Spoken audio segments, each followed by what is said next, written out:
মজিয়াৰ ভাত মজিয়াতেই থাকিল। ভাতকেইটা আমি গোটেইখনে লগতে সোনকালে আজি খাওঁ বুলি বহিছো, তেওঁ ভাতকেইটা খাব নোৱাৰিলে।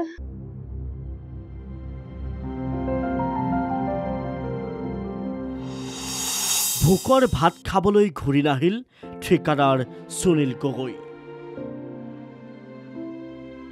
এখন চোমগছৰ বাগানলৈ বুলি সদায় সন্ধ্যা ওলাই যোৱাৰ দৰে শনিবাৰে সন্ধ্যাও ওলাই যোৱা সুনীল গগৈ হত্যাকাণ্ডৰ খবৰে চাঞ্চল্য বিৰাজ কৰিছে ঢকুৱাখনা হাপতীয়া চেতিয়া গাঁৱত।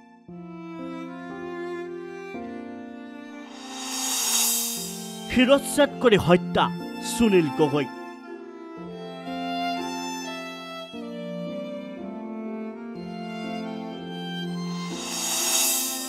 হত্যা কৰি জ্বলাই দিলে বিজেপিৰ নেতা সুনীল গগৈৰ মৃতদেহ। দৃশ্যটো দেখিলে গাৰ নোম শিহৰি উঠিব আপোনাৰ। শিৰচ্ছেদ কৰি মুণ্ডহীন অৰ্ধনগ্ন দেহাৰে জ্বলাই দিলে বিজেপিৰ নেতা ঠিকাদাৰ সুনীল গগৈ। কিছুদিন পূৰ্বে ঘিলামৰা সংমণ্ডলৰ ঘোষ খোৱা অভিযন্তা জয়ন্ত গোস্বামীৰ কুকাণ্ড পোহৰলৈ আনিছিল ঠিকাদাৰগৰাকীয়ে। জয়ন্ত গোস্বামীৰ কুকাণ্ড পোহৰলৈ অনাই কাল হ'ল ঠিকাদাৰ সুনীল গগৈৰ। তাৰ পিছতেই ভাবুকি আহিছিল ঠিকাদাৰগৰাকীলৈ। গুৱাহাটীৰ পৰা অহা দিন ধৰি তেওঁ ভাত খাব পৰা নাই। কিবা এটা যে সংশয় আছে সেইটো মই সম্পূৰ্ণ গম পাওঁ, কিন্তু তেওঁ মোক দেখাই নিদিয়ে কেতিয়াও। ঠিকাদাৰ সুনীল গগৈক ভাবুকি অহাৰ সন্দৰ্ভত বাৰে বাৰে বুজাইছিল পত্নীয়ে। মই গুৱাহাটীত থাকোঁতে তেওঁক কোৱা নাই এইবোৰ কথা। গুৱাহাটীৰ পৰা অহাৰ পিছত কৈছো যে তোমাৰ ওপৰত মানুহে এনেকে প্ৰতিশোধ লৈ আছে, তুমি ভালদৰে থাকিবা ওলাই না। কোনে মোক কি কৰিব, মইতো একো বেয়া কাম কৰা নাই।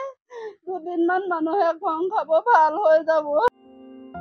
ফোনযোগে মৃত্যুৰ ভাবুকি দিছিল সুনীল গগৈক। তাৰ কাৰণে হৈছে, তাৰ কাৰণে ভাবুকিটো আহিছে, তেওঁৰ কাৰণে সেইটো কাৰণে মোক জনাইছে। মোক ডাইৰেক্ট মানুহজনে কোৱা নাই, তেওঁ বেলেগৰ আগত কৈছে। মোক বেলেগ মানুহ এজনেহে কৈছে। দুজনে ফোন কৰিছে, এজনে গোগামুখৰ পৰা ফোন কৰিছে, ঢকুৱাখানাৰ পৰা এজনে বোলে বেয়াকে তেওঁ মাৰিম বুলি কৈছে বুলি কোৱা নাই, কিন্তু সুনীল ছাৰৰ বিষয়ে বোলে বেয়াকে কৈছে দেই, সেই বুলি কৈছে গোগামুখৰ মানুহগৰাকীয়ে। কিন্তু ইয়াৰ মানুহজনে কৈছে তাক আহিলে ভালকে থাকিবলৈ কবি, তাক মানুহ লগাই মৰাম বুলি কৈছে বোলে।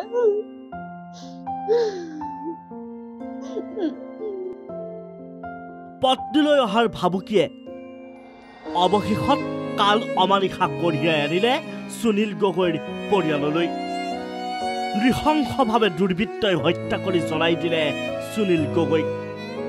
ঘটনাস্থলীত উদ্ধাৰ সুনীল গগৈ পৰিহিত টি চাৰ্ট, চেণ্ডেল আৰু এখন চোকা দা।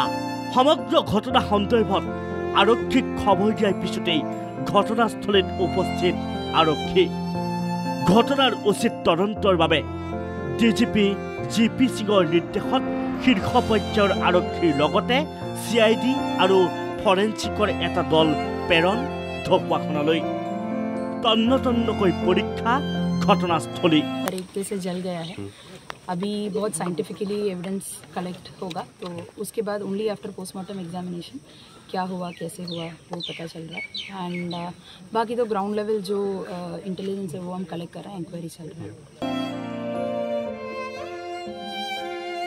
সুনীল গগৈৰ ঘটনা সন্দৰ্ভত মন্তব্য শিক্ষামন্ত্ৰী ৰণোজ পেগুৰ। মই দীৰ্ঘদিনৰ পৰা তেখেতক ব্যক্তিগতভাৱে জানো, তেখেতৰ এণ্টাৰপ্ৰিনাৰশ্বিপ মই জানো, সকলো কামত তেখেতে উদ্যোগ লয় আৰু তেখেত এজন খুব সৎ আৰু খুব বলিষ্ঠ লোক আছিল। গতিকে তেখেতৰ এই শোকাবহ ঘটনাটো মই ৰাতিপুৱা অৱগত হৈছো। অপৰাধীয়ে খুব পৰিকল্পিতভাৱে তেখেতক হত্যা কৰিছে। মই ৰাতিপুৱা DGPৰ লগত কথা পাতিছো। এই জঘন্য হত্যাকাণ্ডৰ ঘটনাই সমাজৰ সচেতন ৰাইজৰ মাজত হাহাকাৰ সৃষ্টি কৰিছে। এনে ঘটনাৰ উচিত তদন্তৰ লগতে দোষীক কঠোৰৰ পৰা কঠোৰতম শাস্তি দাবী কৰিছে অঞ্চলবাসীয়ে। তেওঁ একদম কাৰো লগত কম্প্ৰমাইজ নকৰে, কোনো কম্প্ৰমাইজ নকৰা এজন ল'ৰা। আৰু কোন মদ পানী নোখোৱা আহোমৰ ল'ৰা হৈ কোন মদ পানী এজন নোখোৱা ল'ৰা ভাল মানে আমাৰ এজন সাহসী সবল নেতৃত্ব দিব পৰা ল'ৰা আমি অত্যন্ত দুখ পাইছোঁ আমি মানে গোটেই ৰাইজে দুখ পাইছে এই অঞ্চলত সি বেয়া কাম কৰা ল'ৰা নহয় ভাল ল'ৰা আছিলে গতিকে তাৰ তদন্ত কিন্তু আমাক লাগিব জয়ন্ত গোস্বামীৰ কুকাণ্ডৰ সৈতে জড়িত কোনো দুৰ্বৃত্তই হত্যাৰ সন্দেহ বৰ্তমান কোনো লোকক আটক কৰিবলৈ সক্ষম হোৱা নাই যদিও কম সময়ৰ ভিতৰতেই যে আৰক্ষীৰ হাতত দুৰ্বৃত্ত ধৰা পৰিব সেয়া নিশ্চিত